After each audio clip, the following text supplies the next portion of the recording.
No programa de hoje, vamos conversar com o jornalista Luiz Nassif, fazendo uma análise da atual conjuntura política que o Brasil tem vivido, perspectivas para o futuro, conversar sobre diversos temas e também sobre o livro recém-lançado, O Caso Veja, né? O que é jornalismo de esgoto, tudo isso e muito mais no nosso programa Espaço Cidadão. E eu dou as boas-vindas. Seja bem-vindo, Luiz Nassif, ao nosso Robson, Espaço Cidadão. muito obrigado aqui, um abraço para você, um prazer falar com você, com o pessoal do Nordeste, da Bahia aí, viu? Prazer tê-lo conosco. Eu inicio nossa entrevista, Nassif, pedindo que você compartilhe conosco a atual visão que você tem em relação ao quadro político que o Brasil tem vivido. Robson, a gente tem dois fatos novos, aí, muito expressivos. Um foi a eleição do Bolsonaro, com toda a carga de ódio que foi plantada aí ao longo dos últimos 15 anos, né? E o outro é a pandemia. A pandemia que, se você pega o período aí de 2015 para cá, a partir do impeachment e tudo, você já tinha uma economia um pouco descontrolada antes do impeachment. Mas, a partir do impeachment, você passou a ter um desmonte sistemático de todas as políticas sociais, que vem com o Temer e vem com a continuação do Temer, que é o Bolsonaro. Repetindo, dando continuidade ao mesmo grupo econômico de poder que se aposta do país a partir de 2016. Mas o Bolsonaro vem com uma dose extra aí de preconceito, e um caos administrativo nunca visto, né? É o pior governo da história, independentemente de linha política ou linha... Você tem o Guedes, que é o pior ministro da história. O Guedes é incapaz de administrar uma reforma, é incapaz de administrar o dia a dia da economia, e o Bolsonaro que criou um apagão administrativo, né? Hoje o país está sendo governado pelo Centrão. E sendo governado pelo Centrão, em que base? Eles controlam todo o orçamento de acordo com o interesse pessoal de deputados. Para quê? Para poder garantir um final de governo para Bolsonaro, né? Então, E algo que eles condenavam, né? Tem até aquela musiquinha que o futuro, na época, futuro ministro de Bolsonaro chegou a cantar, né? Se gritar, pegar Centrão, não fica um, meu irmão. E hoje, o Centrão é o coração do governo Bolsonaro. Está lá lado a lado, porta com o presidente Bolsonaro, né?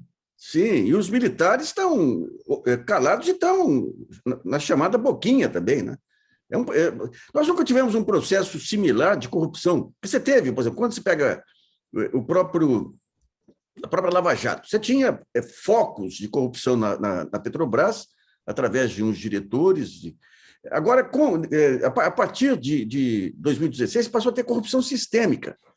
Por quê? Porque o Ministério Público, quando você vê o empenho da Lava Jato e outros, ela não era contra a corrupção, era um enfoque específico num partido político. E você podia criticar a PT, criticar o próprio PSDB anterior, não esse aqui que virou um simulacro de partido político. Eles tinham estruturas de gestão, tinham funcionalismo público. Então, digamos, a máquina funcionava. Você podia discordar pontualmente, mas a máquina funcionava. Você podia falar, o Fernando Henrique era muito mercadista, o Lula era muito intervencionista. A máquina funcionava. Você tinha estrutura de máquina. A partir do momento em que vem o impeachment, a corrupção ela entra enquanto o Ministério Público fecha os olhos. O que esse Ricardo Barros montou no Ministério da Saúde, que era o melhor ministério brasileiro há muitos anos, assim como os ministérios, o Ministério do Desenvolvimento Social. Exemplo para o mundo inteiro, né? Então, ele, na saúde, ele montou todo esse esquema de corrupção. Nós publicamos uma entrevista com uma médica lá doutora Brandalize, lá de Campinas, que tem um centro especializado em combate ao câncer de crianças. O Barros ele suspendeu a importação de medicamentos que eram para crianças, 14 mil crianças no Brasil inteiro, para entregar para a Precisa, para a Global, a compra de medicamentos fajutos, né? Ou seja, a corrupção, graças ao Luiz Roberto Barroso, aos ministros do Supremo, que tinham um viés ideológico nítido aí, e usaram o combate à corrupção como um álibi, digamos, se entregou o país à pior organização política da história, né? Que é Centrão com o bolsonarismo, né? Então, o que vem pela frente? E percebamos, Nassif, antes de você falar sobre o que é que vem pela frente, né? como há semelhanças até com o que foi o pré-ditadura no passado ainda recente do Brasil, né, que muitos que apoiaram a ditadura, né, depois parte deles se tornou vítima, né, dessa ditadura através de cassação, de perseguição, de uma série de coisas. E hoje, muitos que se exacerbaram na forma de combate à corrupção que desagou para a política, né, literalmente Sim. política partidária, e que apoiou todo esse estado de coisas que você acabou de narrar, acabou sendo vítima. Olha o que aconteceu com Barroso no judiciário e o que aconteceu com vários outros políticos também de outros partidos que não o PT, né? Isso. Acabou criando uma situação generalizada, né? Mas o grupo, que era o grupo mais suspeito, o grupo mais enrolado da pós-redemocratização, que é o Centrão, tornou-se todo poderoso, né? Eu estava vendo outro Exatamente. dia uma entrevista desse, esse que é secretário, que é chefe da Casa Civil lá, uma barra pesada terrível, O Ciro que apoiou Nogueira. Lula, Ciro Nogueira, que apoiou todos os É. governos. Aí ele falava, não, o problema não é o PT, não é o Lula, é o PT, porque vai trazer o Dirceu, vai... Como se ele fosse o arauto da moralidade. Né? Mas um ponto interessante, que é a diferença de outros tempos, diferença em termos, porque a mídia, em 64, ela estimulou toda a campanha, entregou o poder aos militares, os civis entregaram o poder aos militares, e eles, depois que pegaram o poder, deram uma banana. Mas agora a mídia ela montou, desde 2005, ela montou esse jornalismo de ódio, achando que, quer dizer, a intenção era derrubar o governo e depois trazia o gado de volta para o cercado. Né? Mas nesse ínterim surge o fenômeno das redes sociais. Então o gado começa a ganhar vida própria, instrumentos próprios de comunicação, que o começo é com a Lava Jato, mas a Lava Jato ainda não tinha um comando definido. Depois, com o bolsonarismo, o gado passa a responder às redes sociais e atuação profissional da ultradireita mundial, através do Steve Bannon, com seus algoritmos. Então, quando a mídia tenta trazer o gado de volta, ele fala, agora eu tenho vida própria aqui, e se volta contra a própria mídia. Né? É uma das que tem sofrido uma grande pancada em relação a tudo isso, né? E há também muitas semelhanças, e quando a gente pensa tá na história de fio da meada, Nassif, parece que esse fio não foi cortado quando a gente vai lá na ditadura, porque quem era o braço civil, por exemplo, não estava o braço civil da ditadura militar, na época, que era a Arena, que depois se converteu em PDS, PFL, DEM, e olha que hoje se funde com o próprio PSL, que foi o partido que deu origem a Bolsonaro, né? Então, É isso. é esse mesmo grupo que volta, né, ao poder, né, de militares e esse outro grupo, esse outro setor de política que tem os mesmos interesses, né? O grande problema que você teve, digamos, na redemocratização é que você não teve nem a justiça de transição, nem a justiça de reparação.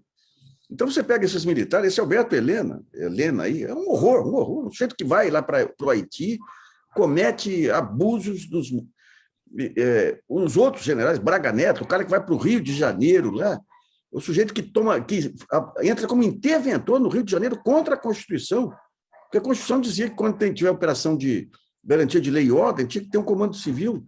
Então, todas essas pessoas... se pega a justiça, você não teve transição na justiça. Você pega o Tribunal de Justiça de São Paulo, outro dia mandou prender a Carmen. A Carmen seria candidata a prêmio Nobel. É uma senhora aí que organiza ocupações de prédios abandonados. Um trabalho social extraordinário. Eles pegam prédios públicos abandonados, recuperam prédios públicos, trazem as famílias, tem assistente social, tem treinamento para trabalhadores, tem tudo. Foi presa, acusada de ser do PCC. Ou seja, e com o bolsonarismo, tudo isso veio à tona. Esse pessoal que estava contido, digamos, pelos avanços civilizatórios pós-constituinte, com a Lava Jato e o discurso o jornalismo de ódio da mídia, ficaram soltos novamente. Você se lembra que esse jornalismo começou com a história de acabar com o politicamente correto. O que é o politicamente correto? É um conjunto de princípios que levaram o país a um patamar civilizatório. Vamos acabar politicamente correto? Que história? Não pode falar de negro, não pode falar de gay. Não. Então, teve um processo cultural de destruição de todos esses valores, encimado por ministros que diziam que que tinham um linguajar mais civilizado, mas que estavam dentro dos mesmos princípios aí de ódio, né? E com isso você liberou o curral, né? Os monstros vieram para fora, daí você falava, traz de volta para a jaula. Não, agora eles têm a chave da casa. Está mais difícil de botar de volta, né? Para o submundo de onde vieram. Agora, Luiz Nassif, quando a gente pensa no cenário político atual, né? Há um desgaste muito expressivo do presidente da República, que ainda assim se mostra disposto a tentar a reeleição. Você tem o ex-presidente Lula numa franca liderança à frente dessa corrida para a presidência da República, e alguns nomes como de Ciro Gomes, o próprio João Dória, governador de São Paulo, que tenta se colocar, ainda, né, há essa tentativa de uma possível candidatura do candidato dos Estados Unidos, né, do setor dos Estados Unidos, que é o Sérgio Moro, dentre outros. Eu gostaria de que você fizesse uma avaliação à luz do que nós temos hoje de realidade brasileira na política, né, em relação a essa corrida eleitoral.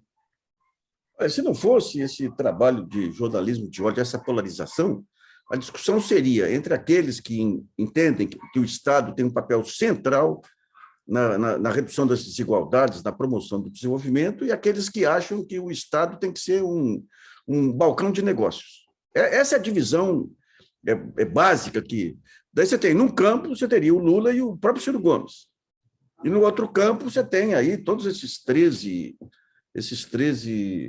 candidatos à terceira via aí, que não tem nenhuma substância. Você pega todos eles, você pega o Dória, que conseguiu, com a estrutura de São Paulo ainda, fazer um bom trabalho na vacinação. O Dória, se não fosse a pandemia, teria privatizado o Instituto Butantan. Fechou a Fundap aqui, que era uma empresa fundamental para planejamento. Está acabando com o Conservatório de Tatuí. É um sujeito que tem toda... Porque essa visão de Estado é o seguinte, você tem um conjunto de serviços públicos que tem que ser prestado pelo Estado. Não significa que o Estado é bom em tudo, não. Você tem uma outra área que tem que ser prestada pelo setor público. Então, o Estado se estrutura, por exemplo, para a saúde, para a educação, para a preservação da cultura, para... De repente, entram governantes que falam, pô, mas isso dá negócio. Eles não pensam no funcionamento do país, da estrutura do país como um todo. Eles pensam, como que eu posso converter isso aqui em negócio? Que é fundamentalmente a posição do Dória, né? Do Dória. Então, você pega o do Rio Grande do Sul, a mesma coisa. Agora, o que aconteceu... O Eduardo Leite. O que aconteceu foi que, a partir de determinado momento aí, o discurso anti-PT, por erros até que foram cometidos aí nos últimos anos do governo Dilma, se concentrou integralmente nessa história de que o PT, por conta de excesso de Estado, excesso de tributação, acabou com o país. E foi uma campanha tão perniciosa que conseguiram apagar a memória recente do país. Ou seja, até 2012, era o país que tinha a maior autoestima do mundo. O que o Brasil conseguiu em 2010, com aquela superação da crise, com o exemplo das conferências nacionais, os sistemas de participação, as políticas de inclusão, o maior processo de inclusão social da história, aquilo era um motivo de orgulho mundial. Eles conseguiram, com 2 anos de crise, eles conseguiram apagar essa memória, com a história, tudo era corrupção, porque a corrupção acabou com o país. Essa coisa indecente da Lava Jato, de pegar uma corrupção que você podia quantificar. Você tinha 5% de alguns projetos da Petrobras, que podiam ser muito em termos nominais, aí, porque eram grandes projetos. Eles transformaram naquilo como se fosse uma corrupção levada para todo mundo. E, em cima disso, o que aconteceu? A ponte para o futuro, que é o desmonte do Estado. Você se lembra de uma declaração do Temer, no auge da campanha do impeachment? Se a Dilma aceitasse a ponte para o futuro, não teria impeachment. Então, negocistas, nem digo negocistas. E hoje, o que o Bolsonaro faz? Ele está enfraquecido, ele fala, não, vamos privatizar a Eletrobras ou a Petrobras. O pessoal se cala, porque no Brasil tudo se compra, tudo se vende. É um país institucionalmente corrupto. Esse que é o ponto. E aí é que vem, talvez, a resposta para... Talvez comece aí a resposta para a pergunta que vou lhe fazer. Né? Apesar de tudo que a gente observa hoje de comportamento do próprio Bolsonaro, político e pessoal, institucional, o que é que ainda o sustenta no cargo, na sua avaliação, Nassif? Bom, você tem, de um lado, as contas políticas. que são as contas políticas? Você tem um pessoal que acha o seguinte, poxa, o bolsonarismo, a polarização é relevante para segurar aí a própria candidatura do Lula e do Bolsonaro. Se o Bolsonaro cai agora, pode entrar um Mourão aí, que é imprevisível, um cara ligado à ultradireita mais racional, digamos assim. Um outro ponto, se cai o Bolsonaro, qual a leitura anti-PT? Se cai o Bolsonaro, o Lula pode ganhar um espaço aberto para as eleições. O PT já tem uma outra leitura. Se cai o Bolsonaro, eles vão usar o antipetismo, o antilulismo aí como ferramenta. Mas o ponto central que segura Bolsonaro são os negócios. Esse negócio da Eletrobras, da privatização da Eletrobras, envolve muitos interesses. O mercado financeiro vai ganhar o dinheiro como nunca ganhou na vida. Às custas de quê? Do que está ocorrendo com o petróleo agora. Jogar conta para o consumidor. Então, você joga a conta para o consumidor, vai afetar as pequenas indústrias, o pequeno comércio, tudo, vai afetar a competitividade da economia, mas você tem um grave problema no país que os chamados interesses difusos não têm defensores. Então, quando você fala, vou privatizar a Eletrobras, o Jorge Paulo Lema vai ganhar sem disponibilizar um tostão, só com as ações que ele tem lá, e vai triplicar a fortuna dele. O BTG Pactual, que está montando a modelagem da privatização, vai ganhar. Você tem escritórios de advocacia que vão ganhar montando os contratos, fundos de investimento que vão ganhar comercializando as ações da Eletrobras. São só interesses específicos. Esses interesses a mídia defende. A mídia hoje está totalmente nas mãos do mercado financeiro. Os interesses difusos, gente, se privatiza, você vai criar uma crise futura do setor elétrico, você vai aumentar substancialmente o preço das tarifas domésticas, você vai aumentar substancialmente o custo de produção. São interesses difusos. Então, o Brasil, você não tem mais a figura de quem defenda os interesses difusos. Virou um país irracional. Em outros lugares, você teria a mídia fazendo essa defesa, os grandes jornais, aqui não se faz. Você teria a própria Suprema Corte fazendo a defesa, aqui não se faz.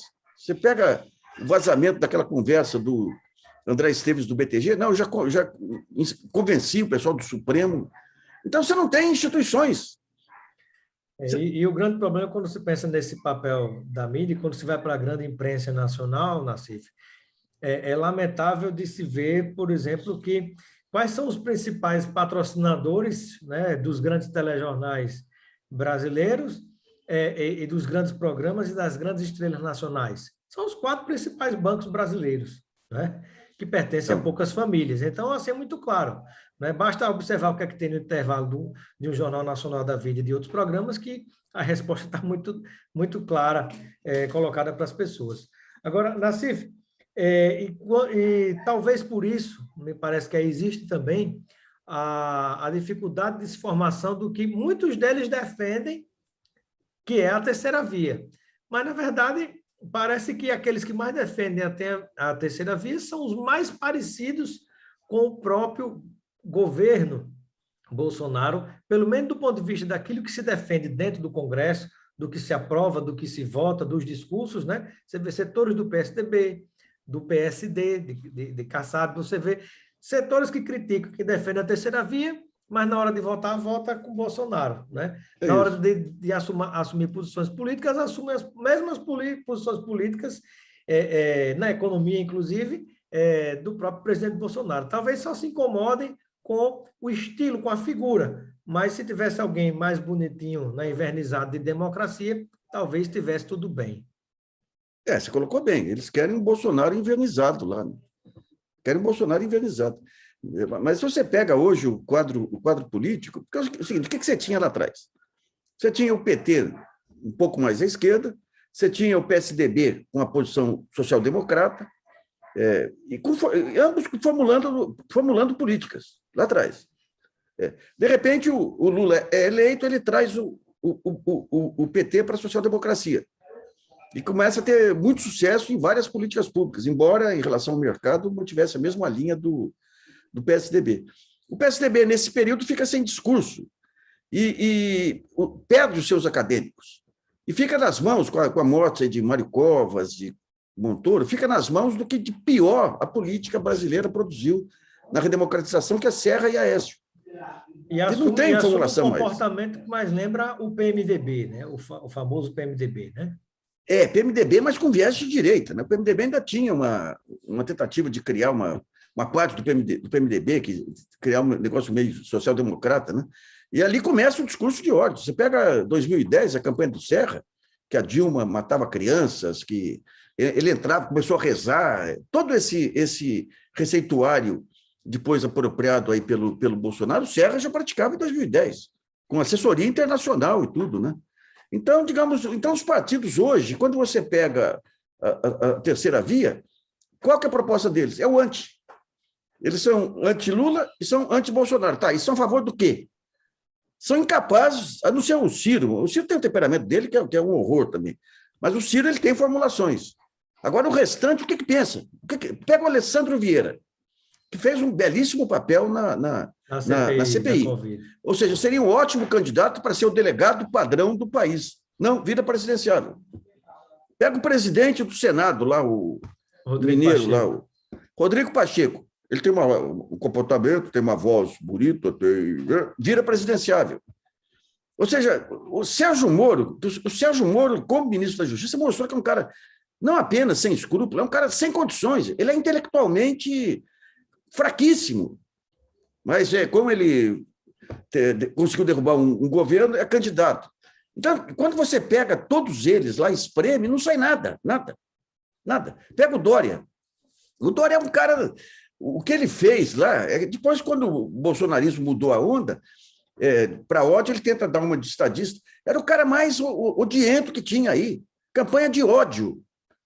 Campanha de ódio e de destruição de qualquer vestígio de Estado. Negócio para todo lado. O que ele fez com o Alberto... E um outro ponto, que são pessoas totalmente sem escrúpulos, até em termos de lealdade partidária. Você pega o que o Dória fez com o Alberto Gold, o que fez com o Alckmin, que é o padrinho político dele. Então você não tem o conceito de partido político, foi para o vinagre. O partido político tem que ter um conjunto de ideias básicas aí, tem que ter solidariedade entre eles, senão não é partido político. Né? Então, tudo isso foi para o vinagre. Daí você fala, terceira via. E daí é uma coisa tão maluca que o Ciro Gomes, que ele tem até em alguns pontos, posições que o Lula não explicita, posições mais radicais que o Lula em relação ao mercado e tudo, vira uma possibilidade de terceira via, porque ele xinga o Lula. Não é pelas ideias dele, é porque ele xinga o Lula. Então, o conceito de programático acabou. E começou, repito, minha implicância central. Luiz Roberto Barroso, quando ele passa a usar o palanque do Supremo para falsificar estatísticas e defender o novo iluminismo, que seria você acabar com todos os direitos sociais, acabar com todas as empresas estratégicas, porque daí viria o novo iluminismo. Então, digamos, é um país que ele perdeu a visão programática. Sabe? Vamos pegar a Bahia aí. Outro dia escrevi sobre os anos 60, os grandes intelectuais que o Brasil produziu nos anos 60, Anísio Teixeira, Rômulo de Almeida, você tinha um Darcy Ribeiro lá atrás, eu citei a Bahia porque o Rômulo era da Bahia e tudo. O que foi feito no polo petroquímico da Bahia, aí, graças a essa visão estratégica. Hoje em dia não tem visão estratégica para nada. Nem aquela visão estratégica básica do regime militar, que ele tinha alguma forma, algum projeto de país, esse pessoal tem. Então, você tem uma deterioração em todos os níveis, do pensamento militar. A gente era contra a ditadura, contra todos os horrores, mas quando você pegava lá atrás um Goberi, um Geisel, compara com... Na época tinha o PND, Plano Nacional de Desenvolvimento, né? Tinha as conexões... Industrializou o país. Tinha as conexões com acho que era SEBRAP, né? O Centro de Desenvolvimento da América Latina, me foge o nome da sigla. CEPAL, né? Então, você tinha um projeto, apesar do que se cometia naquela época, tinha um projeto, sabia para onde ia, era desenvolvimentista. Sim, né? Sim, E era com interesses nacionais, assim, pelo menos no que se colocava, né, diferente do que hoje interesses para se entregar aquilo que se construiu ao longo do tempo, né? É isso. Você pega o pensamento militar hoje, é uma desmoralização. A subordinação política intelectual dos Estados Unidos é humilhante para um país. O próprio Geisel lá atrás, por várias razões, razões até não republicanas, que é quando Jimmy Carter começa a criticar a ditadura aqui, ele rompe, monta um acordo nuclear, que você pode até criticar o acordo nuclear, mas era uma medida de autossuficiência aí. Hoje em dia, esses militares não têm nada, nada, nada, nada. Você tem dois tipos de militares, os profissionais que ainda resistem, mas só profissionais, não queremos que o Exército... e os outros que são Braga Neto, esse Alberto Heleno, quando ele pensa, você vê a cabeça dele, dói. Eles são incapazes de um pensamento minimamente elaborado. Então, digamos, você não tem partidos políticos programáticos, e todos eles, a única coisa que os move é a busca do interesse pessoal de cada um. É o Centrão pegando o orçamento público, e daí você pega esse escândalo do orçamento secreto, que é o maior processo de corrupção da história, não tem paralelo. Você pega o orçamento e entrega 20 milhões para cada deputado aliado para gastar onde quiser. Isso aí não existe. E o Supremo fica quieto, o Congresso fica dominado, né? Então, aliás, é um processo comum ao comportamento de militares, né? Inclusive, na primeira oportunidade que o próprio Mourão teve quando assumiu a presidência da República, a primeira vez que ele assumiu numa viagem do presidente Bolsonaro, né? A primeira atitude dele foi tentar ampliar, ainda bem que isso foi barrado, mas tentar ampliar a possibilidade de que vários outros membros, né, inclusive militares, pudessem carimbar como documentos secretos, né? Passaria sim. a mais de 3.000 pessoas, mais de 3.000 pessoas que ocupavam cargos no governo federal de ter esse poder, né? Então, dá para se entender que não há transparência nenhuma. Agora, Luiz Nassif, quando a gente pensa nessa corrida eleitoral, você enxerga algum nome que teria condição de transplantar, ou de transpor nessa corrida o atual presidente Bolsonaro para chegar no segundo turno com o ex-presidente Lula, considerando o que a gente tem hoje de números de pesquisa? Eu não acho, não. O Bolsonaro está enraizado em 20% da população que aceita todas as loucuras dele, né? E na outra ponta você tem uma dispersão total. Uma dispersão total. Então, não adianta querer blindar. Você tem uma marca, o Dória conseguiu essa marca da vacina aí, que não vai ser suficiente. A resistência ao Dória é muito grande, né? Quem conhece o Dória não vota no Dória. Você pega o nível de resistência que ele tem aqui na cidade de São Paulo. Conseguiram se eleger governador porque o antipetismo do interior ainda era muito forte, né? Então, não tem, eu não vejo. Vão ser os dois. Só que aí que está o negócio. Todos concentrando o mesmo discurso no antilulismo. No antilulismo. E cadê o projeto? Então o Lula ele vai entrar nas eleições sob o tiroteio cerrado da mídia, o Bolsonaro também, mas o Bolsonaro não pega. Os 20% estão consolidados lá, né? E vão tentar explorar o antilulismo. Então, eu acho que o segundo turno... E o Bolsonaro, passando agora a pandemia, não sei se vem uma nova onda com essas novas cepas, aí ele está cometendo muitos erros, né? Inclusive em relação à inflação. Aquele negócio, o Paulo Guedes é meu bem, meu mal, né?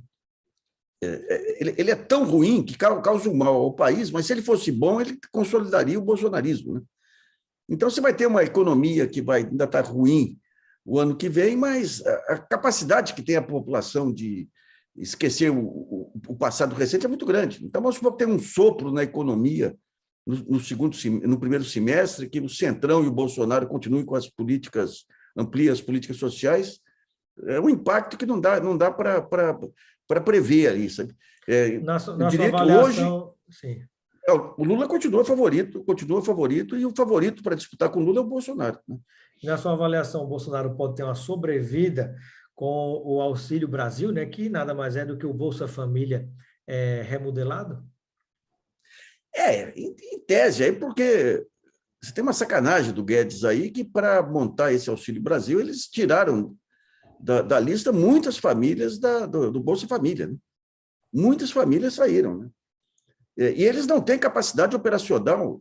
Estamos conversando com o jornalista Luiz Nassif, falando sobre a atual conjuntura política nacional, analisando diversos casos.